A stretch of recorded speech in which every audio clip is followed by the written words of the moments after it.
Decidi fazer um vídeo hoje sobre um assunto que não é muito falado aqui na internet, né? Que é uma parada meio esquecida porque é aquele lance de que você não vê muito falar de literatura na modernidade, né?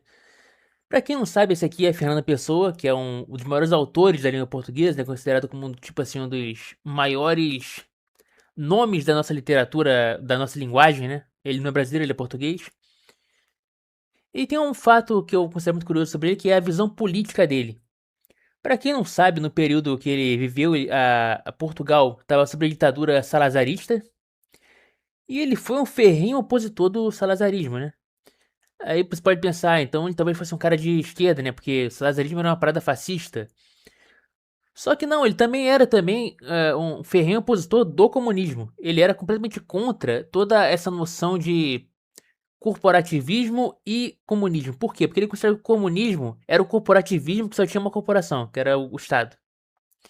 Ele tinha essa visão um pouco mais liberal, libertária, econômica, né? Ele até chegou, acho que se não me engano, ele chegou a dizer que ele era um conservador à inglesa, como ele dizia, né?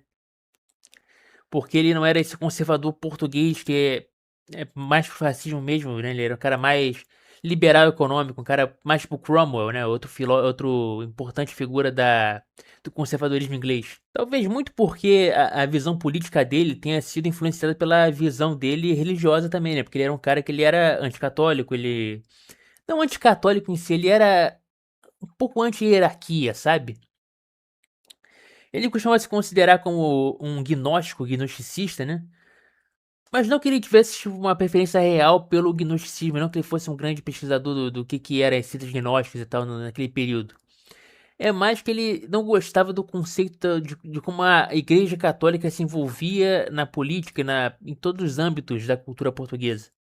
E ele era muito interessado também em misticismo, né? Ele assumidamente era um maçom, ele era maçônico. Ele tinha interesse por coisas como, por exemplo, como as histórias do Aleister Crowley, né? Esses misticistas da época em geral que tinham mais contato com o ocultismo, né? Então entra essa figura chamada Sebastião. Quem é Sebastião? Sebastião foi um rei de Portugal que ele é considerado um rei quase que uma parada meio figura mitológica, uma pessoa meio que mística, sabe? Porque ele desapareceu durante uma batalha muito importante, né, contra exércitos islâmicos. Ele simplesmente sumiu no meio da batalha, né, e desapareceu. Acredita-se que ele morreu na batalha e não acharam o corpo porque se misturou entre os muitos cadáveres, né, produzidos pela guerra. Então meio que se cria no popular, na cultura popular de Portugal, a ideia messiânica de que algum dia o Sebastião vai voltar, que ele não morreu, ele está vivo e ele vai retornar. Ele foi para alguma ilha mística, semelhante a como é as lendas arturianas, né, da Inglaterra, por exemplo. Então, se inspirando um pouco no Sebastião, o Fernando Pessoa ele cria uma ideia semelhante ao sebastianismo, que é essa ideia de que ele vai voltar, e ele mistura com essa ideia aqui da metempsicose. O que é metempsicose? É semelhante à ideia da ressurreição, da reencarnação, quer dizer. Só que diferente da reencarnação, ele não tem uma ideia kármica, uma ideia de tipo punição por trás especificamente da metempsicose. Metempsicose é uma ideia filosófica grega, né? Pitágoras e Platão eles acreditavam nisso. Que é basicamente a ideia de que o que acontece depois que você morre? Ah, você vai pro céu, vai pro inferno, vai pra alguma versão de outra religião do paraíso? Platão e Pitágoras acreditavam que o que acontecia era que a sua alma, transmigrava para outra coisa. O que acontecia com ela sempre foi um debate bem grande dentro da filosofia e tal, que é talvez a alma ela vire outra pessoa, se reencarne como outro ser humano, talvez seja como outra criatura. O Fernando Pessoa ele tinha essa ideia da metempsicose, que seria a reencarnação do Rei Sebastião, mas não como uma pessoa, não como um líder político real, que iria voltar fisicamente para resgatar a identidade de Portugal, o poder do Império Português, né? Voltar ao auge do que realmente deveria ser Portugal. Na visão do Fernando Pessoa, ele acreditava que o Rei Sebastião ele retornaria como uma ideia, né? Como o princípio místico por detrás de Portugal, que Portugal iria usar para se renovar. Seria o resgate desse mito, né? O resgate dessa crença no retorno de Portugal como um grande império, né? O rei prometido que voltaria, mas não como uma pessoa física, mas como a ideia desse rei. A ideia de tornar Portugal uma nação soberana, uma nação forte. Inclusive eu falei aqui que ele tinha essa tendência mais liberal, libertária, né? Mas se você parar pra pensar, isso aqui é uma parada mais nacionalista, né? Então é possível você ter essa visão nacionalista ao mesmo tempo que você é uma pessoa mais libertária? Sim, é plenamente possível você ter essa ideia de nacionalismo, porque o nacionalismo ele não depende da nação-estado. Tem que saber essa diferença, né? Que existe a nação e existe o estado. A nação-estado é tudo que envolve o estado e a nossa nação ao mesmo tempo. A nação em si é um grupo de pessoas que tenham um território, um idioma, uma cultura em comum. Então é possível que uma pessoa liberal, libertária, seja o que for, seja nacionalista? Sim, é possível. Por mais que não se dê pra acreditar nisso na modernidade, né? Porque a gente tem muito com esse conceito de libertarianismo, mas. Tipo, sei lá, o Rafael do Ideias Radicais. Um cara que não tem nada de nacionalismo na ideia dele. A ideia dele é só a liberdade econômica. Que realmente é uma coisa que o Fernando Pessoa dava a entender que defendia também nos textos dele, né? Apesar de ser um autor muito influente na nossa língua, né, na língua portuguesa em geral, o Fernando Pessoa é uma pessoa que ele não teve tantas obras publicadas, ele não é uma pessoa que ele é tão, como é que eu posso dizer, tão produtivo, né? Ele não fez tantas coisas, então não sabemos tanto assim sobre as preferências ideológicas dele e tal. O que a gente tem sobre ele é só o que ele falava sobre, o que é bem escasso, né? Mas esse neosebastianismo dele é uma ideia que eu sempre achei muito interessante, que eu sempre considerei que a gente poderia usar aqui no Brasil também, com outras figuras, né? Por exemplo, a gente tem o Dom Pedro II, que é uma figura mais monárquica. O Fernando Pessoa, ele era meio monarquista, né? Só que ele não acreditava no retorno da monarquia da forma que ela poderia voltar naquele período. Ele falou que se tivesse um plebiscito para voltar ao retorno da monarquia, ele com muita tristeza não votaria a favor, ele preferiria a república naquele momento. Mas que sim, a ideia dele era uma monarquia espiritual, sabe? Uma ideia mais próximo do que acontece na Inglaterra, acontecia naquele período, né? Que você tem o rei que ele é mais uma figura de Estado. Não que o rei que ele queria não fosse um rei com poderes. Ele queria um rei com poderes também. Só que ele não queria que fosse uma parada tipo uma monarquia absolutista com adoração a essa figura do rei.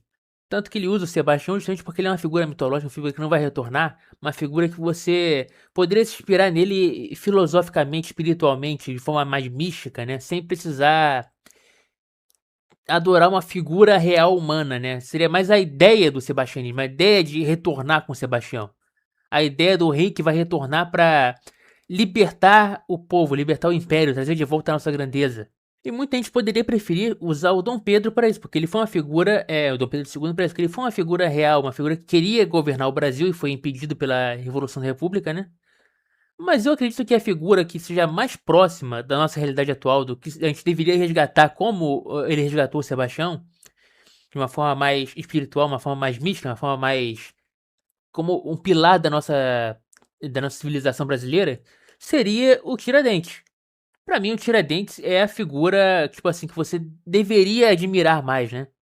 Porque ele tem todo esse lance messiânico, assim como o Sebastião tinha, dessa figura pela qual você pode inspirar para a melhoria do seu país. Muita gente que é mais monarquista, né? Porque a direita brasileira desenvolveu uma ampla camada monarquista, né? A gente tem um grande número de pessoas que se consideram como monarquistas aqui no Brasil.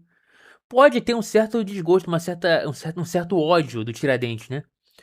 Porque ele estava contra a coroa portuguesa, né? Mas a verdade é porque que ele faria isso para poder buscar a independência do Brasil. Coisas que depois os monarcas próprios fizeram isso. Apesar do Tiradentes buscar esse ideal um pouco mais republicano americano, né? Que ele queria trazer mais para Minas Gerais.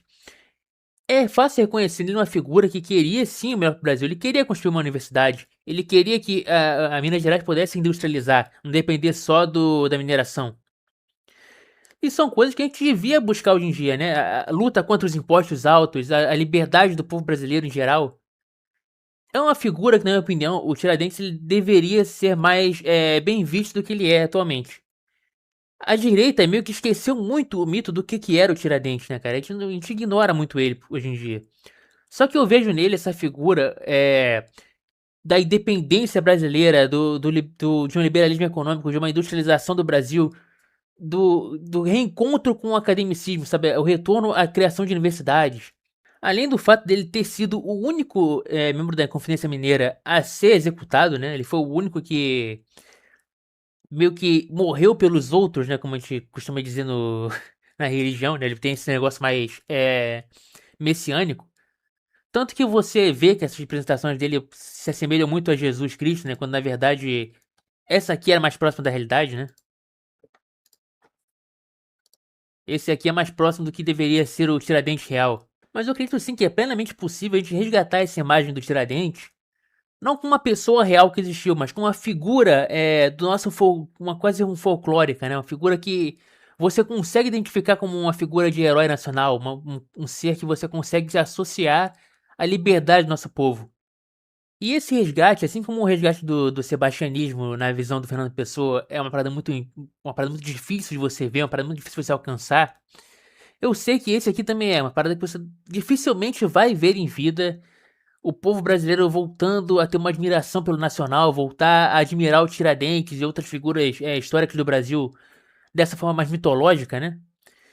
Mas é um ideal que nós devemos seguir, que a gente deve buscar, principalmente porque é a única forma de você resgatar a sobrevivência do povo, né? Fernando Pessoa tinha aquela frase que é tudo pela humanidade, nada contra a nação. Tem outras variações também, né? Mas essa é a versão principal. E por que isso? Porque o que faz nação é o povo. A gente tem que fazer tudo para que o povo consiga ter essa visão nacional verdadeira, né? Essa visão de que a gente tem que buscar mais. De um nacionalismo viável, um nacionalismo que você consegue fazer as pessoas acreditarem de volta na importância da nação. Acima da noção de Estado, né? Porque, infelizmente, a gente vê muita esquerda hoje em dia tomando a ideia do nacionalismo para ela, tentando retomar o nacionalismo, falando que é pela soberania nacional. Sendo que o que eles querem é se vender para a China, é se vender para a Rússia, para o Irã, para um monte de países estrangeiros que só porque são comunistas eles têm essa admiração por eles. Não porque eles realmente têm alguma ligação com a nossa nacionalidade, que eles têm alguma coisa que possa resgatar o nosso ideal nacional, mas só porque é anti-americanismo, a gente é comunista, é tudo vermelho. Eles não carregam as cores do Brasil. Você pode até ver que agora, recentemente, acho que foi o PCdoB, mudou as cores de campanha do vermelho pro verde e amarelo para tentar resgatar essa ideia nacional. E eu acho isso absolutamente nojento, cara. Uma parada asquerosa que eles tentem se apossar da visão do nacionalismo, que é uma coisa nossa, sempre foi nosso. Você pode ver que desde os protestos lá em 2014, a gente usava o verde e amarelo da camisa da seleção justamente para evocar essa ideia de que, olha só, essas cores aqui são as cores do Brasil. Essas são as nossas cores que a direita é a nacionalista de verdade. Não é igual à esquerda que se promove como nacionalista para vender tudo para a China. E é isso que eu acredito, cara, que a gente tem que resgatar esses símbolos nacionais, esses símbolos nacionalistas, como o Tiradentes, como outras figuras históricas também, e trazer de volta essa imagem do nacional como uma coisa boa. Renasceu o nacionalismo brasileiro, mas não de uma forma caricata, zoada e tal, mas de uma forma mais filosófica na sua essência, sabe? Como que o Fernando Pessoa queria fazer com o sebastianismo. De, olha só, é isso aqui que a gente deveria buscar alcançar. A melhor nação possível. Esse sentimento não existe mais no povo brasileiro. A verdade é essa, a gente não tem mais esse sentimento no povo em geral. Eu falo muito aqui no canal de como eleição, de como eleger um presidente, um prefeito, um governador, não vai fazer tanta diferença no fim das contas se você não tiver uma população organizada, uma população que saiba o que ela quer de verdade. O direito da população de se rebelar contra o governo deveria estar acima da nossa vontade de eleger alguém, de botar alguém num cargo específico. Não que não seja importante, não que não seja necessário que pessoas do nosso viés ideológico estejam no poder. Elas precisam estar sim. Porém, isso é uma parada quase que secundária. A nossa busca verdadeira é pelo povo, é para trazer um povo melhor para esse país. E que você faz isso, você tem que convencer as pessoas individualmente. É o famoso a salvação individual, né? Você tem que convencer as pessoas pelo indivíduo, cada um necessariamente é, indo buscar as pessoas em volta dele, criar uma sociedade nova, criar uma civilização nova. Você faz isso através da união das pessoas. Você faz isso convencendo as pessoas do que você acredita é o certo. Não é votando num burocrata que vai forçar as pessoas a acreditar no que você quer que elas acreditem. É convencendo de verdade. Não basta as pessoas repetirem que 1 mais 1 é igual a 2. As pessoas têm que saber que 1 mais 1 é igual a 2. Que o 3, que o 4 não são respostas corretas para essa pergunta. A pessoa tem que saber o que ela acredita e defender isso com evidente. Eu quero o povo que esteja pronto para morrer pelo que ele acredita. Ah, mas isso é um ideal impossível, uma parada que é inalcançável. Talvez seja. Isso não importa. O importante não é o que você busca. É você buscar o que você acredita, independente do que qual vai ser o resultado. E é isso aí, pessoal. Vou terminar o vídeo por aqui. Muito obrigado a quem assistiu. Se você assistiu até aqui, por favor, deixe seu like, comenta aí se for possível. Aqui em cima a gente tem o nosso QR Code para fazer doações pro canal. Então, se você tiver interesse em fazer uma doação aqui pro canal, é muito bem-vindo. Então é isso aí. Muito obrigado a quem assistiu. Valeu, falou, fui.